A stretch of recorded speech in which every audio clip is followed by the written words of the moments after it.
like one of those like protein bowls that you can just President Sniper. All right, awesome. What's up, Chase?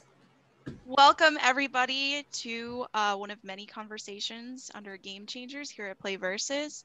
My name is Annabelle Zinn. I will be your host today, and I'm really excited for today's talk. A little bit about myself. I am the risk manager and vice president for esports at UCF. I also am a PlayVS super coach, so I get to work with a lot of other super coaches talking about gaming, esports, and just PlayVS in general. And I also am looking to work in esports broadcasting, working on creating a lot of content, and I love working with our students to tell their stories. So that is a little bit about myself. We have three amazing guests today. First, I would like to ask Summer to introduce herself. Hello. Hi, I'm Summer Scott. I'm the head of player development at CLG. I primarily focus on using holistic training methods within esport to make sure that gamers can play in a sustainable way at the pro level. And I primarily do that by helping teams build healthy culture and overall develop lifestyle habits that support their dreams. And next we have Dr. M, or do you prefer Lindsay or? Whatever you, I only make certain people call me doctor, and you're not one of them. Okay. So my name is Dr. Lindsay Migliore, also known as the Gamer Doc. I am an esports medicine physician. I'm also the president of Queer Women of Esports, the advocacy director for Women in Games International, a faculty associate at NYIT Center for Sports Medicine, and a Take This streaming ambassador, and a PlayVS Game Changer. I was an NYIT student. Ooh. Oh my gosh, really? I went to med school there. And last but not least, we have Amanda. Hey everyone, I'm Amanda Stevens. I am a former esports content creator. I have now shifted roles to be a diversity and inclusion consultant, specifically in the esports and gaming spaces. You may have saw Cloud9's Pride 2020 initiative. That was a brainchild of me and Cloud9. I also have raised a lot of money for Trans Lifeline, predominantly through my FGC tournament, Transitional Combat, where we raised $10.2 thousand for Trans Lifeline. And I'm recently announced the Gaming Developers Conference's Esports Summit Advisor. So I will be putting together the Esports Summit coming up, I guess, July, whenever there's another GDC. But that's my newest role that I'm super excited about to help shape the conversation about esports in a professional setting. Awesome. So before we jump in, I just want to let all of our attendees know, if you have a question, feel free to use the Q&A feature. We will be addressing them at the end of our scheduled panel content. So we will get to them. I will make sure that we get to as many questions as possible. And other than that, feel free to interact in the chat and let's just go for it. So today's topic is about self-advocacy and setting boundaries. So for everybody here, and we'll start with Summer, I wanted to ask, what does self-advocacy mean to you personally? Self-advocacy means standing up for yourself a little bit, understanding what your principles are, and not being afraid to make sure that the world kind of holds them when the situation calls for it. Awesome. And Lindsay? Summer's always so succinct. It always intimidates me. As a streamer, I feel like I need to talk for longer, you know, so self-advocacy to me is, this is one example. We all have those one or two friends who are like really, really, really smart and really, really brilliant. Like I have this one friend who I wouldn't be able to have built QWB without. They're very smart, brilliant, but sometimes gets down on themselves and sometimes doesn't know their own worth. So if there's an opportunity I see for them, I'm always going to put their name forward. I'm always going to support them, and I'm always going to advocate for them. So to me, self-advocacy is giving the same grace and support you give to that one friend who doesn't believe in themselves to yourself. So it's like actively believing in yourself, actively putting your own name forward for things that you believe you deserve, and then more actively pursuing things for yourself and gaining the skill sets and the knowledge you need to succeed. I definitely agree with that. Amanda? I think self-advocacy can be pretty succinctly put as like knowing when you need to step up for yourself in situations that you usually would have somebody else speaking on your behalf. So when it comes to maybe you feel like you're the token Black person in your esports club, or the token queer person in your esports club, who whenever those type of situations come up, they're like, hey, why don't you talk about this? And you're like, I don't want to be that person every single time. So like that's also a form of self-advocacy, not only being willing to talk about the things that you think you need done for yourself, but also saying, hey, I'm not the only Black person in the universe, or I'm not the only queer person in the universe, and there are other people that we could put forward to talk about these things and these issues for our clubs. Definitely. As a student leader, I would definitely say, for me, we have 7 officers at esports at UCF, and I am the only woman there. I'm also one of the only non-players there, so sometimes, I do feel like I get asked the questions when we have other women in our club too. So I can definitely, I feel that. Let's see, next question. When have you had to advocate for yourself? Like an example. So starting with Summer, or Amanda, did you want to go? I mean, if Summer wants to go first, she can. No, Amanda, take it. Go for it. So one of the times, so I'll talk about like, since there's a lot of collegiate people here, I'll talk about like a college instance, and then I'll also talk about something professionally.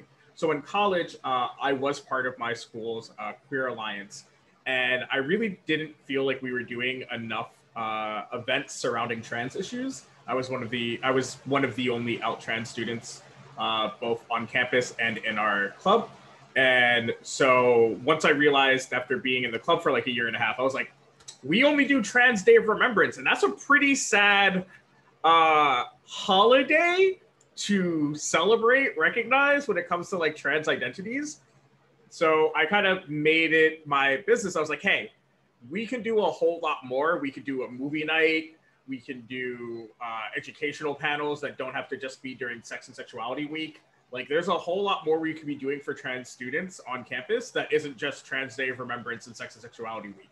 Like we do a whole lot of programming around queerness and bisexuality and lesbianism, but like how come we're not expressing a lot of these things for trans students? And then later in my time at university, I also spoke out a lot about the fact that there wasn't a lot of Blackness in our queer programming. As a professional, I have had in a less sort of broad space, I've often had to put my foot down boundary-wise when I felt that I wasn't being treated appropriately within some of the websites that I've worked for. There have been times where I felt that I was being asked to do a whole lot and didn't feel like my editor was matching the load that I was keeping, or I was being expected to do a lot at a live event with very little compensation. So there were times where I had to be like, hey, hold on a second. You want me to be at Evo and you want how many articles, but you want to pay me this flat rate for the whole event?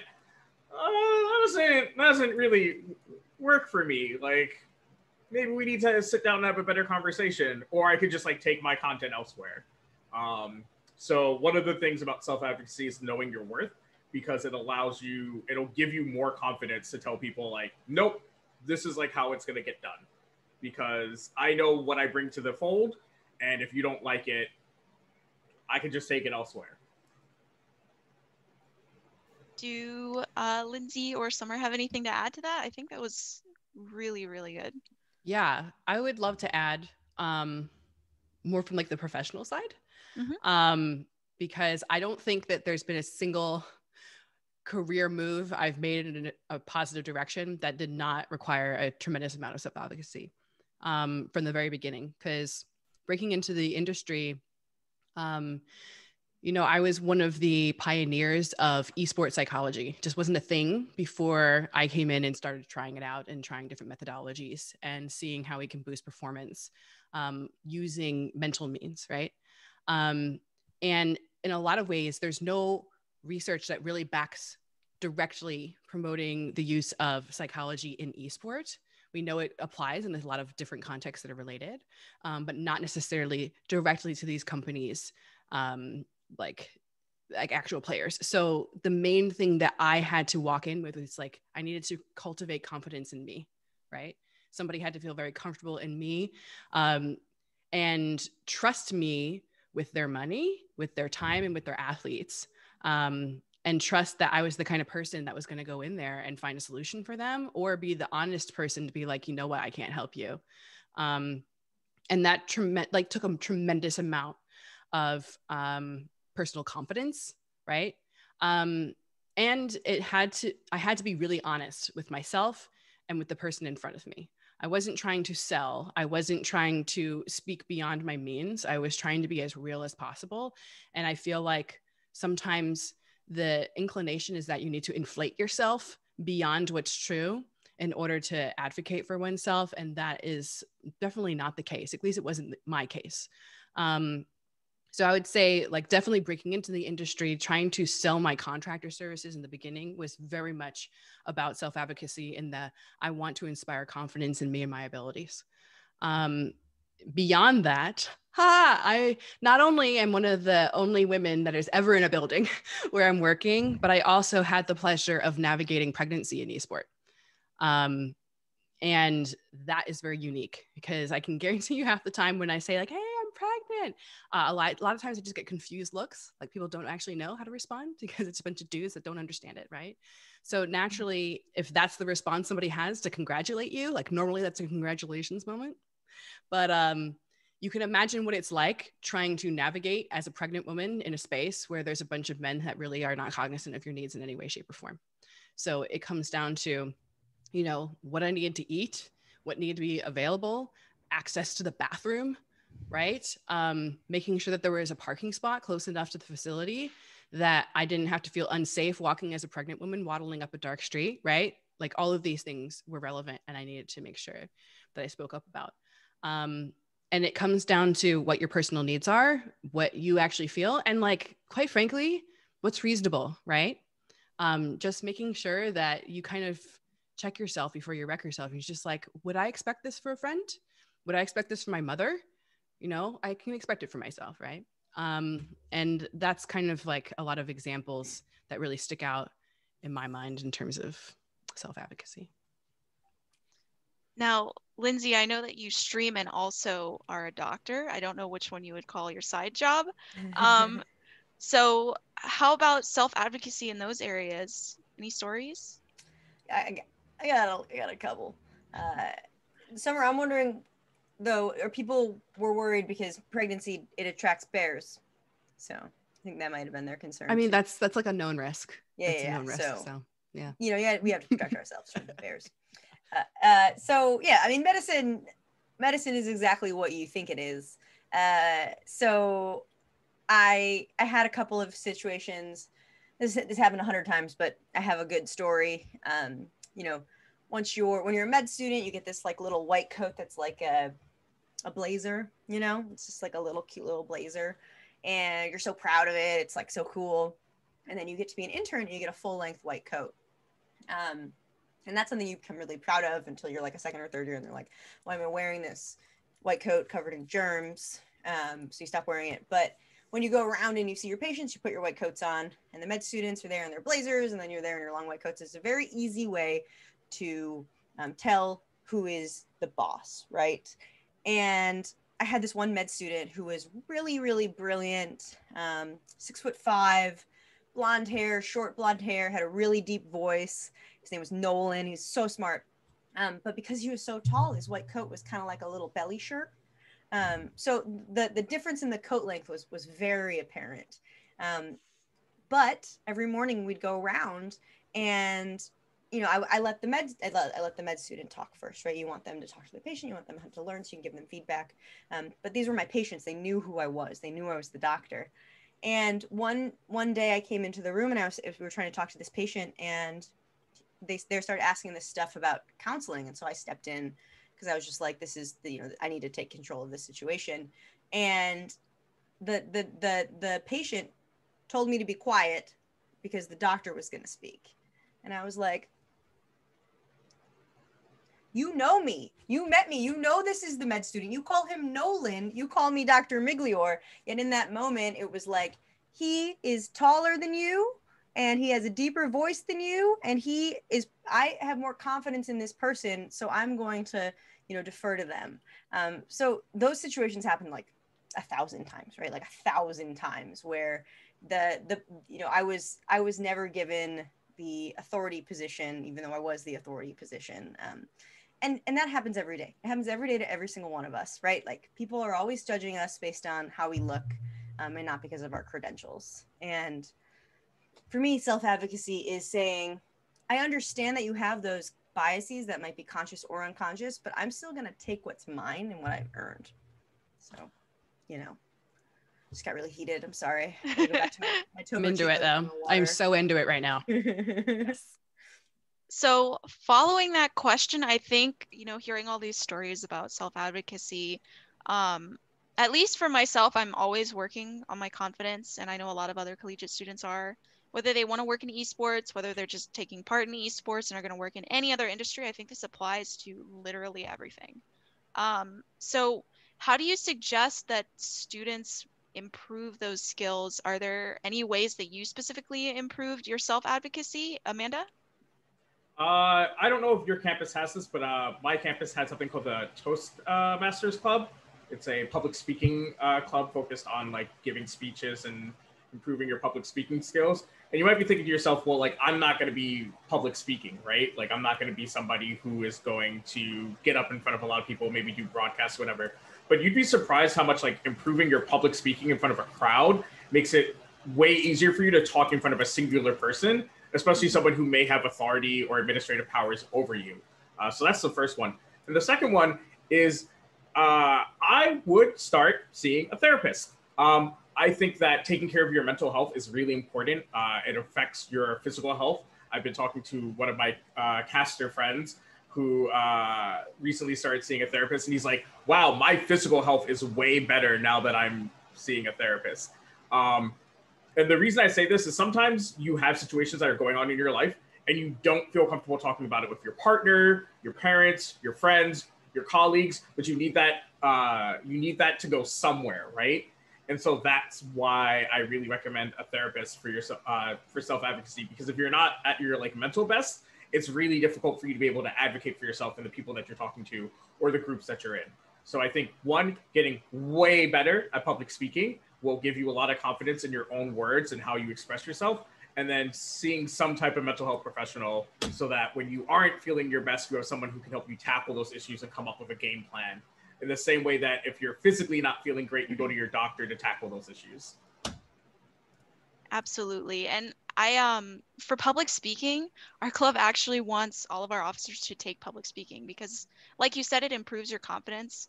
I worked as a waitress for a little bit, and just having to speak to customers and also deal with them really improved my public speaking. I think if I had started doing this before that, I definitely would be a lot nervous, still a little bit nervous. But it really helps when you're able to communicate how you're feeling and just talk to people because it makes those conversations easier. Let's see, Lindsay? I love this conversation because my answer is not going to be the same as Amanda's, and I'm sure Summer's answer is going to be completely different, because self-advocacy isn't like one skill that you can work on, right? It's a summation of multiple things. And you get better at self-advocacy by advocating for yourself over and over and over again, right? It comes with time, it comes with experience. But another good way, like public speaking, which I totally agree with, is figuring out what your strengths are. What are you really good at? What's the one thing that you do and everyone's like, oh my gosh, you're so good at that? Finding that one thing, one or two things that are your strengths, and then figuring out the situations where those strengths are needed, right? Where are your strengths a premium? Putting yourself in those situations. And then also, while you're doing that, knowing your competitors in that field. So say you're really good at Instagram, right? You are so good at Instagram. You know what hashtags to use. You know how to build your bio. You know exactly the spacing you're going to do. So figuring out the companies that need, people who are doing Instagram, people who are doing that type of social media, and then finding out who else is doing that, and then going and looking at their stuff, right? Following them on social, figuring out, going to the talks that they're speaking at, and kind of assessing yourself. And then from there, you get a better understanding, because every time I've taken a leap in my life, I think I'm the dumbest person in the room. I think I'm the least educated, the person with the least expertise. Every single time I've done something new, I've thought that, right? I show up to the first day of med school and I'm like, I'm the dumbest one here. I'm the only one whose parent isn't a doctor. But then you realize that everyone else is kind of thinking the same thing. And then you realize as you get further and further in that that's not true, right? Like, you are really, really good at stuff. So once you kind of have that aha moment, because you know what your strengths are and you're comparing yourself to other people in a realistic way, it really allows you to kind of fall back on that one or two things. And then that one thing becomes another thing, and then another thing becomes another thing. And suddenly you have all of these strengths that you're willing to apply to the real world. And then you know how to apply them effectively. And that makes kind of self-advocacy a little bit easier because it's tangible. Summer? Yes to everything that Lindsay said. And to build off of it, the way that I like to think about strengths personally is, I remember SSAs, strengths, skills, and assets. So strengths being the characteristics or qualities about you that make you stand out, right? I happen to be an extremely oddly empathetic human being, right? It's what makes me very uniquely suited and good at what I do, because it takes almost zero effort for me to look at another human being and understand what's happening with them and just like put myself into their situation, right? Makes me weirdly good. Which is different from a skill, right? Because I've also, over my time, have trained myself to employ a lot of different techniques in terms of counseling, right? So for instance, motivational interviewing, like what the hell is that, right? But I've been able to then read the books on motivational interviewing. I'm able to employ those skills, right? So then I can kind of add that to my capabilities, which is different than just like who I am, right? So skills are things that you lead into and build over time and are really helpful in helping you kind of like push forward like what you can do. Another way to look at this is like your knowledge set, your accumulated experience as well. And then finally, I look at assets. Assets are just circumstantial things that are awesome, just like happen to be great, right? The job is in LA, I live in LA. Woohoo! Awesome. Works out. Serendipity, right? The funniest one that I always list as an asset for players at CLG when they happen to have it is, I own a car. You'd be surprised how helpful it is to have a car in terms of like carpooling teams, things like that. So you'd be surprised what different situations you're in where you can just kind of find something that, you know, the universe is just throwing at you that leaves you uniquely well suited for a situation and can make self-advocacy a lot easier. So using those three things, strengths, skills, and assets to your favor can be really powerful. In terms of like building more self-advocacy skills, oddly enough, I was exposed to a type of therapy called dialectical behavioral therapy early in my 20s that was really helpful. There's a whole section on it called interpersonal effectiveness, and in it really lays into the different methodologies with which you can go after the things that you want. And just like was very, very helpful in that respect. So if you're not comfortable actually seeing a therapist, sometimes just doing your own research about methods of how to be more confident, or how to negotiate, right?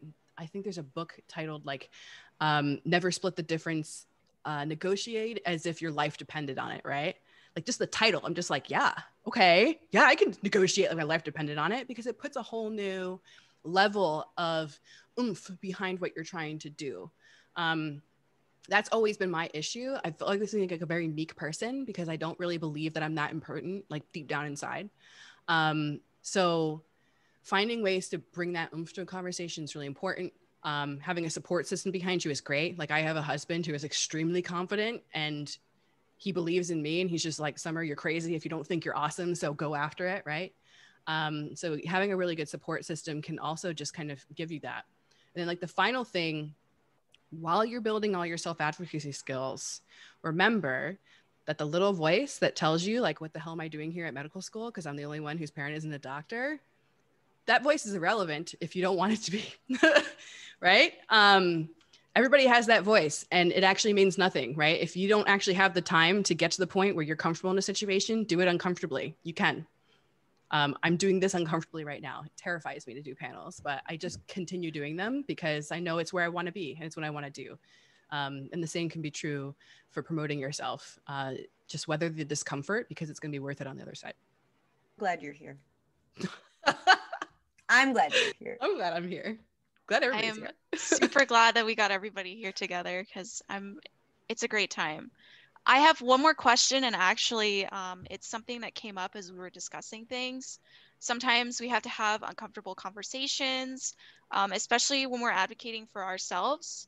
Amanda mentioned putting your foot down and really advocating for who you are and what you believe in. So how do you address those difficult conversations or those uncomfortable conversations and get the confidence to have those conversations? Because sometimes we try to avoid having those conversations when the best thing is to just talk about it.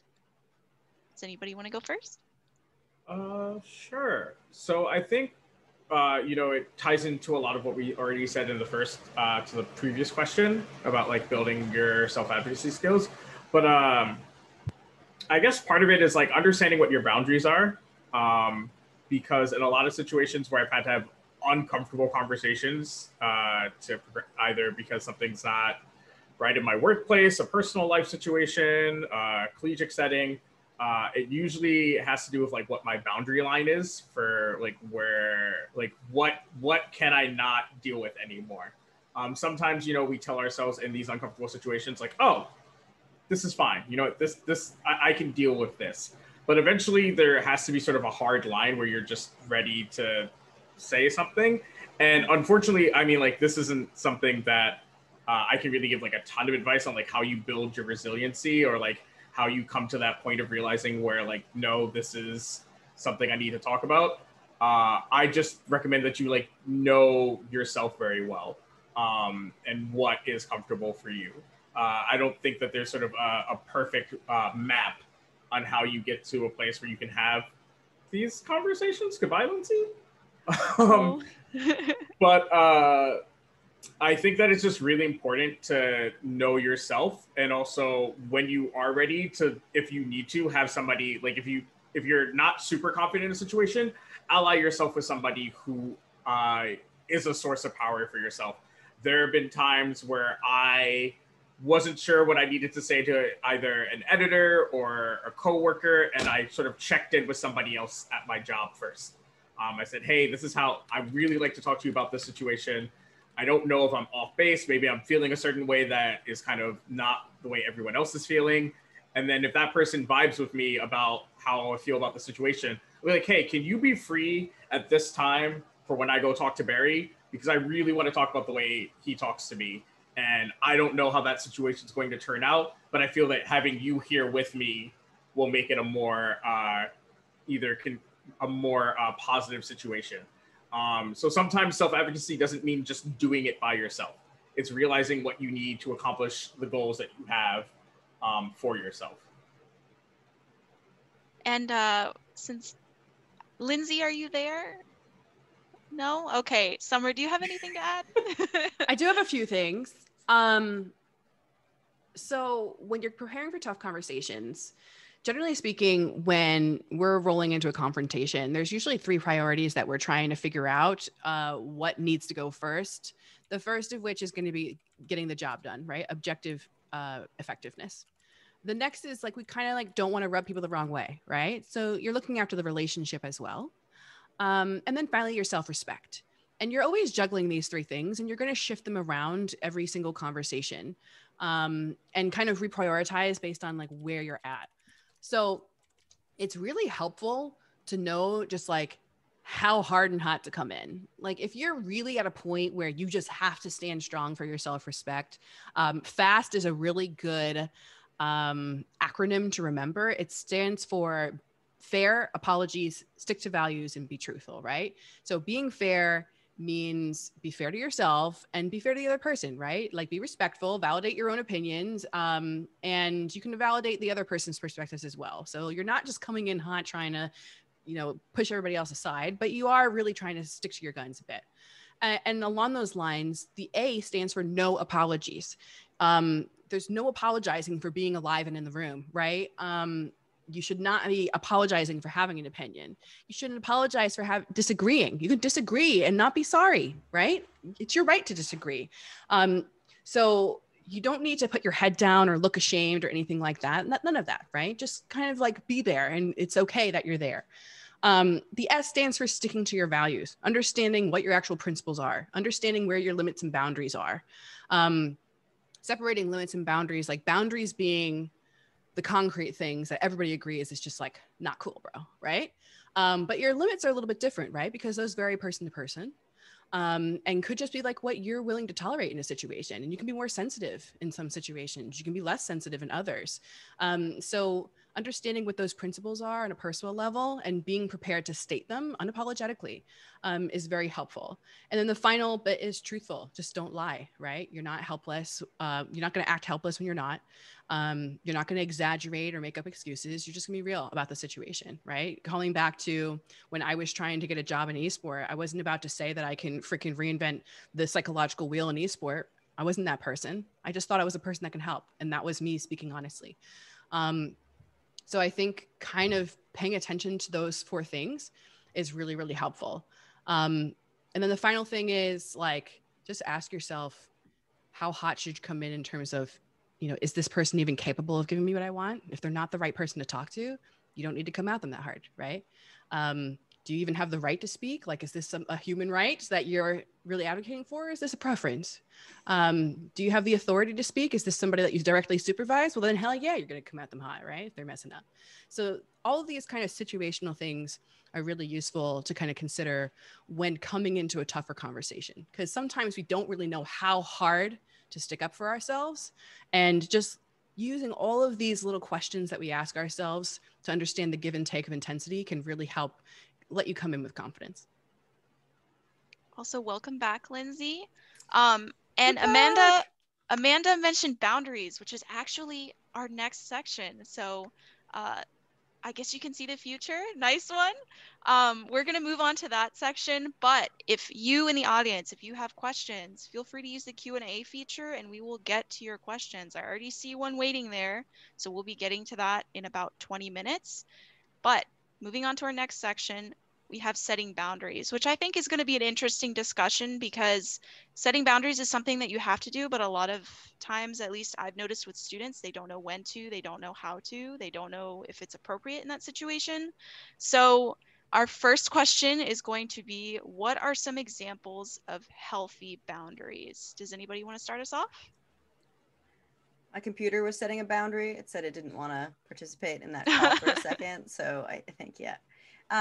I think it's important to really understand what boundaries are, right? And to me, boundaries are, it's consent to me. It's consent. It's like, are you consenting in what's happening? And you're setting up rules that say, these are the things that I'm okay with, and these are the things that I'm not okay with. And for me, with streaming in the beginning, boundary setting was really hard, as I'm sure it is for a lot of people. I mean, streaming is just one example, but it's something that's public, so I can talk about it. Everyone's worked through it. Someone coming in, something as little as someone coming in and you're playing a video game and you're having a great time, and someone comes in and they're like, they follow you, and then they're like, hey, can I play with you? And you're like, no, I'm just playing by myself. And they're like, come on, let me play with you. So like that little thing of just setting a chat rule that says, like, don't ask to play with the streamer is a boundary, right? It's like, these are the things I'm okay with. And it's like it's like a baby boundary. It's a tiny little boundary, but it is a boundary. And so, when we talk about the larger conversation, I think it is definitely rooted in consent, which is why it's such a interesting topic. Amanda?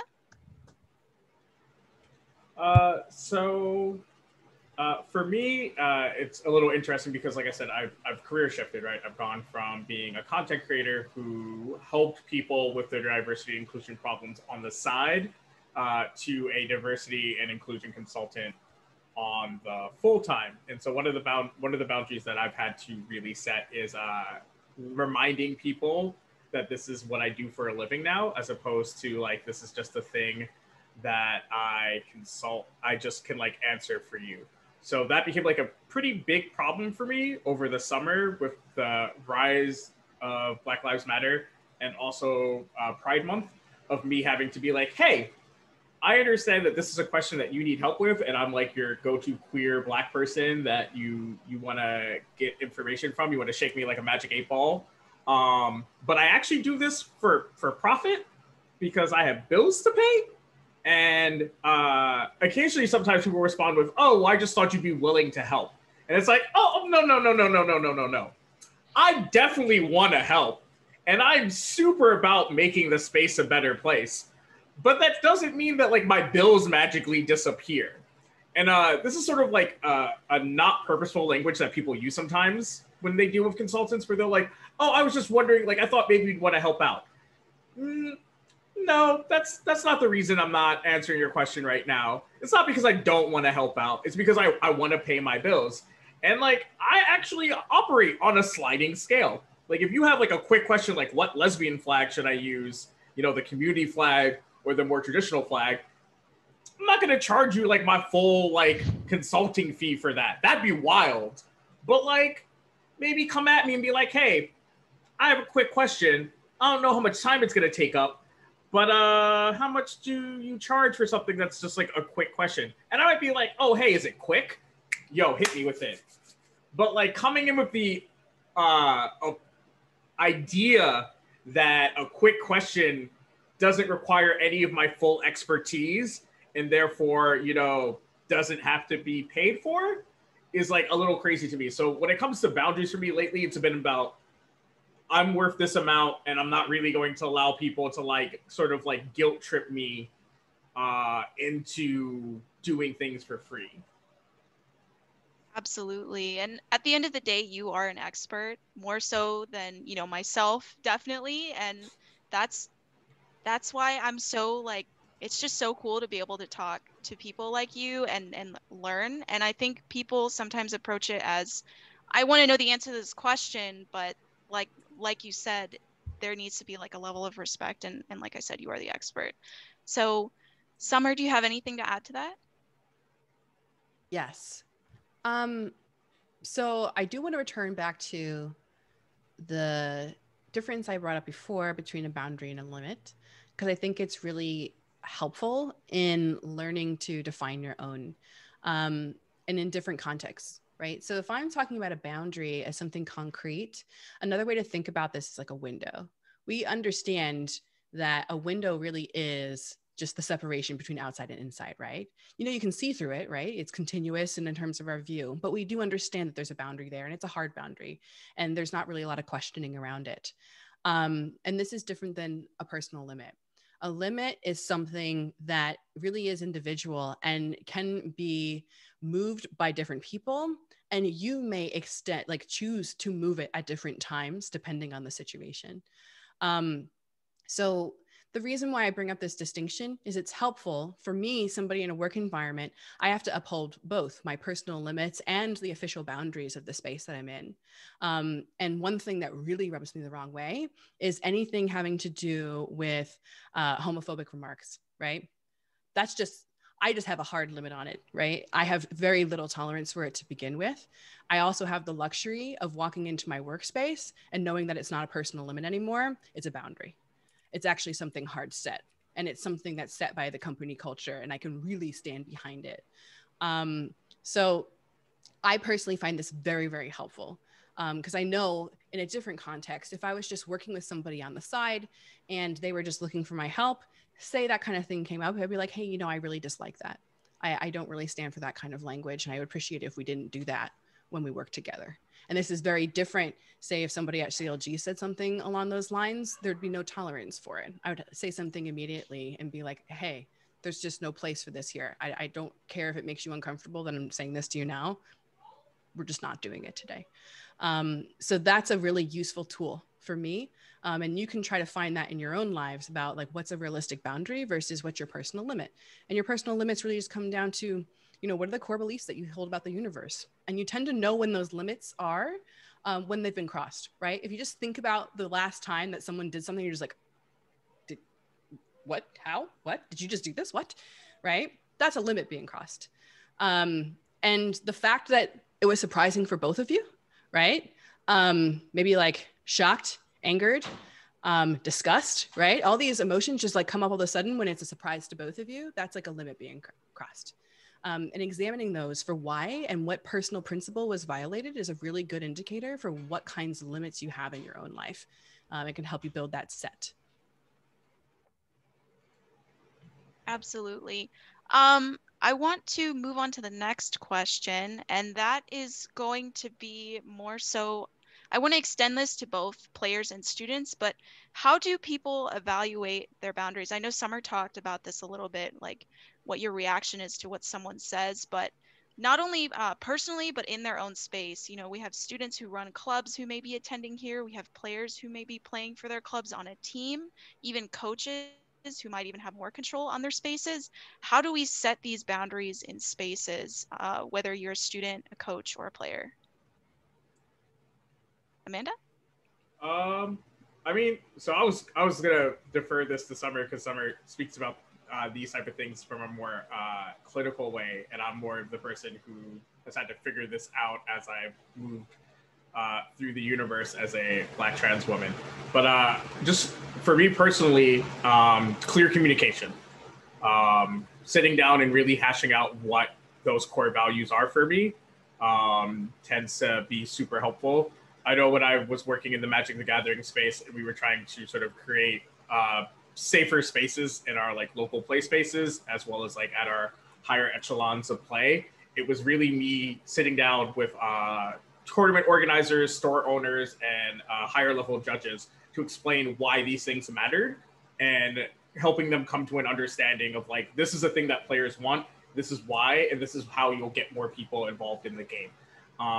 So for me, it's always been about just knowing my facts and then being able to convey them in a way that jives with a 70-year-old store owner who's been, running Magic tournaments since 1995 versus, the level 2 judge who's 20 who, head judges Pro Tour qualifier events, right? Mm-hmm. Knowing how to have those conversations with the different people so that I can best get across to them why these things are important and why these boundaries that we're laying are helpful to the people that it protects and makes them feel more comfortable in a space. Definitely. And I think that's something that as a collegiate leader, I can do. And also any player can do in a tournament that they participate because they have a voice and they can talk about these things. So moving on to Summer with the clinical perspective, how do we set those boundaries in spaces? I'll make something clear. I am definitely an experiential learner. As much as I've read a lot of books on stuff, I'm with you, Amanda.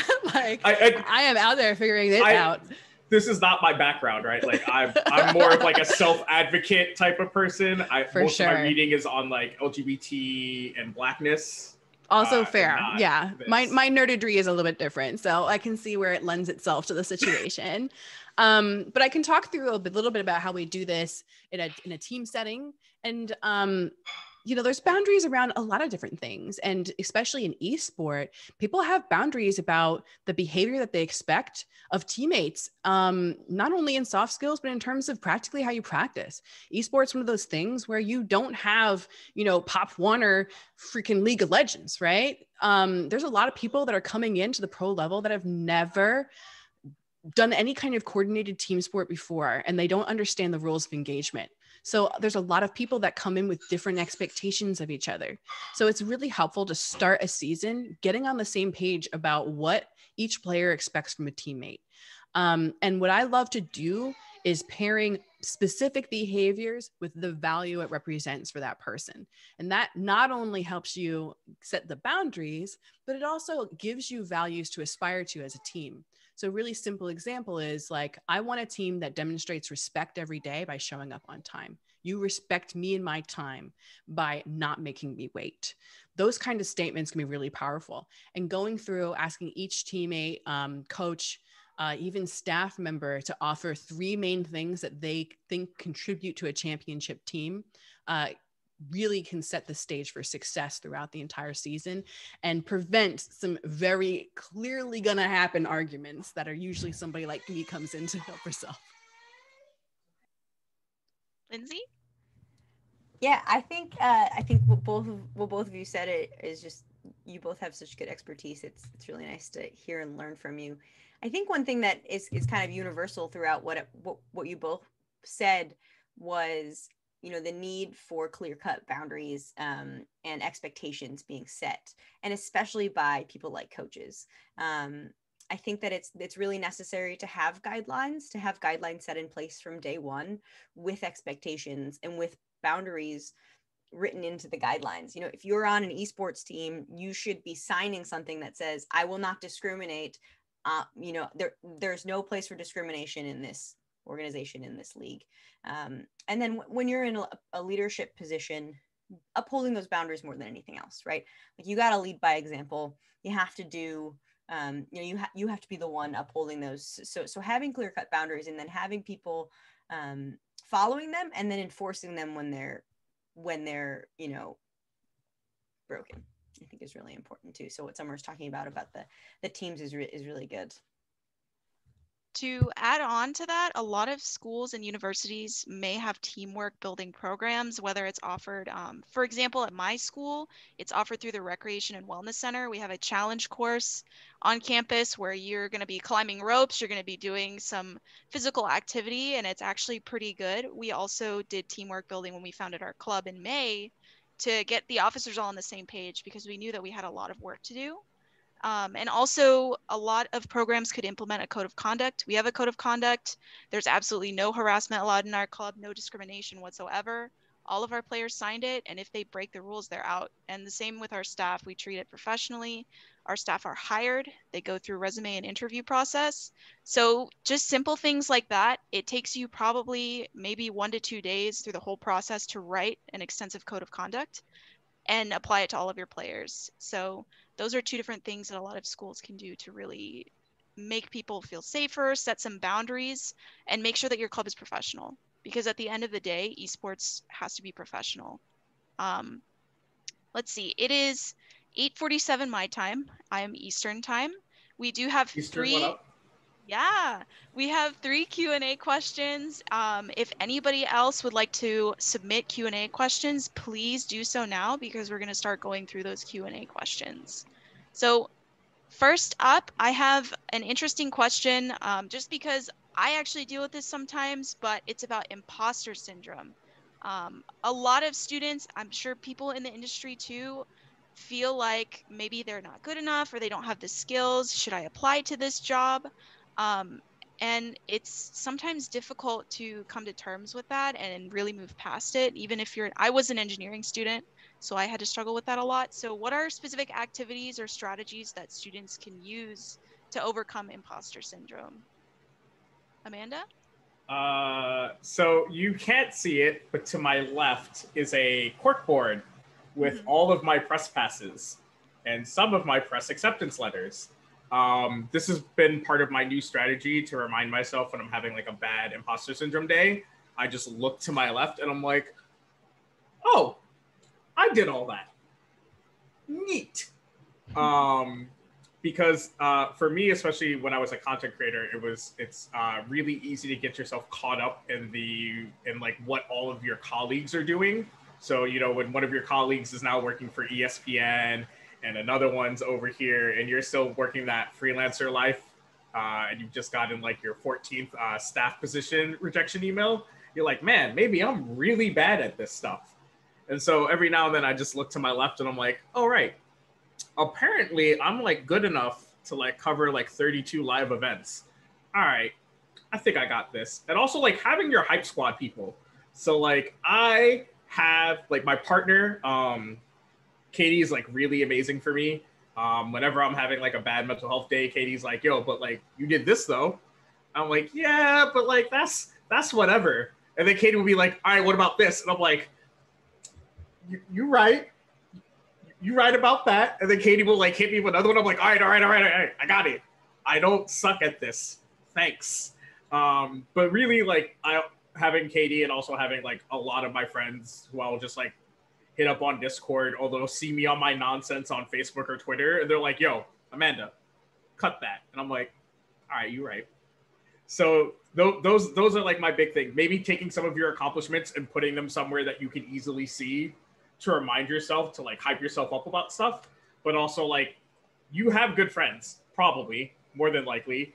You know, be like, hey, yo, I need a cheerleader today. Can one of y'all amp me up? And that tends to help me a lot. Those are my main strategies. Lindsay, do you want to add to that? Yeah, I think for me, when there's only so much emotional energy that you have. I have a lot of energy, I do, but I still have a bottom, and realizing that, for me, realizing that I'm my own self-determinant is really empowering, right? Like, yes, we're all floating in an ocean and different people have different winds going against them. The current's pushing straight into some people. It's going with some other people. But you can still row, right? And so for me, I'm always like rowing as hard as I can and going as hard as I can, and getting the skills that I need and surrounding myself with the people who support me.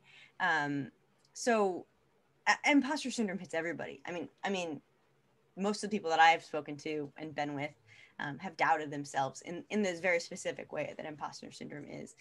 But for me, it's about just setting yourself up for success. Like you're the only person at the end of the day that you can rely on, right? You're the only person you can rely on. And so when you know that you have yourself in the corner, your own corner, and you're self-advocating the crap out of it, that is my biggest way to overcome imposter syndrome, is just like Amanda said, looking up on the wall. Like I have my trademark and my medical degree, and then my medical license, and then a really funny cartoon right here. And like these things, whenever I need something, I just look up and I'm like, yeah, I got this. So yeah, being able to advocate for yourself and, self-advocacy is a great way to overcome imposter syndrome. To add on to this really quickly, for Summer, do your players struggle a lot with imposter syndrome, and how do you address that specifically? Yes, absolutely. I don't think I've encountered a player yet that hasn't struggled with confidence at some point in time in their career. And it always comes down to reminding people of the brass tacks of what makes them amazing. I often say, you're not a passenger on your critic's journey, right? You are the person in charge of the direction of your own life. And everybody has the voices in their head. They have the devil and the angel going on, right? And, they're there for a reason. These internal voices are there for a reason. They serve a purpose in your life. And they're usually reinforced in some way. That you've been helped by that jerk talking to you sometimes. And that's why he still exists, right? But if you name the voices, you can start having a conversation and kind of making a choice about what you actually want to listen to. And that's one of the most powerful things that you can do. I am notorious for naming my pain. So sometimes I have a critical voice and I'm just like, okay, Roland, thank you. Appreciate your input. Not today. Thank you. Thank you. Thank you. Bye-bye. Right? Because Roland's not helping. You can make a choice as to whether or not these internal voices are helping or hurting your cause. Sometimes they're fueling you, encouraging you, making you angry, pushing you to go after more. In that respect, it's very facilitative. If you can work with that, then work with the negative voice. But there are times when the negative voice isn't going to cut it, and you need to call upon your internal coach instead. That can lift you up and bring about that positivity. And that's when you say, hey, man, I appreciate your critique, but you're going to take the back seat for today. My coach is in the passenger seat and I'm driving, right? So basically all of these people that are kind of banding within you to create progress, you have a choice where they sit in your car. And either way, you're freaking driving. No one else is taking the wheel. Moving on to our next question. I really don't want to run out of time because we're going to get a lot of good questions. Myra asks, what is the best way to gather feedback from your peers without just outright asking? Amanda, I see you smiling over there. Do you have a good answer for us? So some of us, I recognize some familiar names in the chat. Some of us were around for the, inclusivity and safe space talk that I know me and Lindsay were on. My favorite thing is having regular anonymous feedback forms. I'm a big advocate for these. I think that they're really great. So if you're in a club setting and you're wondering how to get that feedback or get feedback out there, you can make it voluntary, but you say, hey, eventually, I want to have 5 feedback forms filled out for, quarter 1. Quarter 2, I want to see 10 feedback forms. And then you try to scale it so that eventually, like, everybody kind of feels like, oh man, you know what? Probably should fill out one of these by the end of the year, right? This is just a great way to get information out there, because sometimes a lot of people view themselves as unconfrontational, and they feel that if they have to give feedback directly to a person, they're not in their comfort zone, and sometimes they'll withhold some information, because when you're dealing with people that control your club or your team setting, you might not want to tell them that something they're doing isn't working out, because you might be worried about your spot on the team, or you might be worried about your position in the club. So having these anonymous ways to get that feedback out there is really, really important. And there's a lot of ways you can go about doing it, whether it's, making it mandatory, saying you have to fill out at least 2 feedback forms in a year, something along those lines. Does anybody want to add anything on really quick before we close it up? I really do. Okay, go for it. It's probably not going to be helpful for the exact question, but I have to know why without asking. Yes, there is value when we're worried about the other person being uncomfortable speaking directly to you. Of course, giving them an opportunity to speak anonymously is fantastic. But if you're worried about protecting yourself, I say, tell your internal Roland to shut up, because you need that feedback. It's valuable to you. This is how you learn, grow, and develop. You are keeping yourself from an opportunity by not asking. It is okay. This is part of self-advocacy, because you're advocating for the future you. So get in there and ask the question.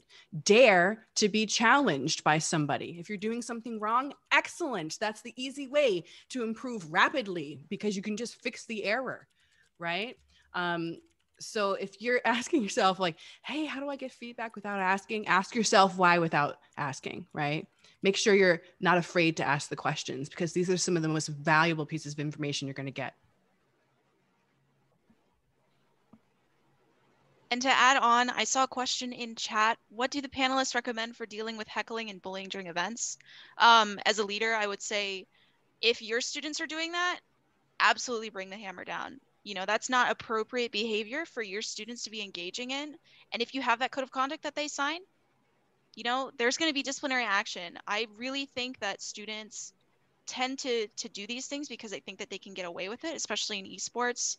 There aren't enough disciplinary structures to really deal with it. And it's just, you can't put up with that kind of stuff. But we are getting close to closing time. So first off, I want to say thank you to everybody who came. I really appreciate all of you coming here. It's been great talking to you. You're all just so full of knowledge, and I love learning. There's so much information available in esports. And is there anything that you all would like to leave our participants with today? Any resources, any shout outs, starting with Amanda? Oh, why is it always me? Maybe you're my favorite. Just don't tell the others. Okay, so thank you for having me. I've learned so much from Summer today. Like, sometimes when I'm on these panels, I'm like, oh man, echo chamber. We're all saying the same thing. And today Summer was like, nah, knowledge. And I'm like, all right, I'm learning. So big shout outs to Summer. I always love being on panels with Dr. M. I think this is like our 4th one this year. So I'm about it. And thank you all for coming. It takes a lot to want to learn and be involved in these type of panels, because sometimes you might learn things that you aren't comfortable with, or it challenges your viewpoints. So I'm really glad that you all took the jump to learn from us today. All right. Lindsay next. I share that sentiment, Amanda. No, this is really great. I'm having a great time with this Game Changer program. I think you all are tackling some really important questions. For people who are looking for more resources, obviously PlayVS. But Queer Women of Esports, we're a new nonprofit. We're dedicated to advocating for the LGBTQIA population in competitive video gaming. So, you know, we're doing a lot of really interesting and cool things. So if you want to get involved, check us out on Twitter, Queer Esports. And yeah, thanks for having me. Last but not least, we have Summer. Haha. Closing remarks. Honestly, this is time for honesty. If anybody wants to know the real Summer, I was afraid of coming on today because I was afraid I wouldn't have anything of value to add. So for anyone who's been at all helped by me, or any of the panelists here, recognize that we all have a hard time with this kind of stuff, right? It's hard to know your worth, know your value, and know what you have to offer. Yes, so no, I'm not going to listen to Roland. None of you should listen to Roland either. He's not a good character. But overall, trust yourself, and just try to challenge your status quo, right? Sometimes you're going to surprise yourself and it's going to be really great. And you know what? I can guarantee you there's nothing more disappointing than the disappointment that you're putting in your head prior to trying, right? It's way easier just to like try and get shot down. So go after it, get in there, get messy, fail, dare to, right? And if you stumble along the way, hit me up, man. Hit me up at PsychSummer, PSYCSUMMER. I'm on Twitter. And I'm not shy about answering people's questions. So here for y'all. Happy to be here and thank you for listening. Definitely. Also, thank you to PlayVS for putting this on. I'm always super happy to be a part of this. Thank you to everybody who joined us today. We will be posting this recording on the PlayVS website, and we will be posting the recap on socials. Also, please make sure to check out the other panels. They are all full of knowledge, and they're just so awesome. So please go check those out. If you want more information on PlayVS Game Changers, please visit playvs.com/gamechangers and connect with us on socials at PlayVS. That's where you'll find us. We tweet about these panels right when they're going to happen and a little bit before, so you'll get a heads up. And that is about it for today. So thank you everybody for coming, and I really appreciate it. Thank you, Annabelle. Thank you, panelists. We'll email this out to everyone within 24 to 48 hours with all the wonderful resources that were put in chat. Thank you and have a wonderful night. Bye.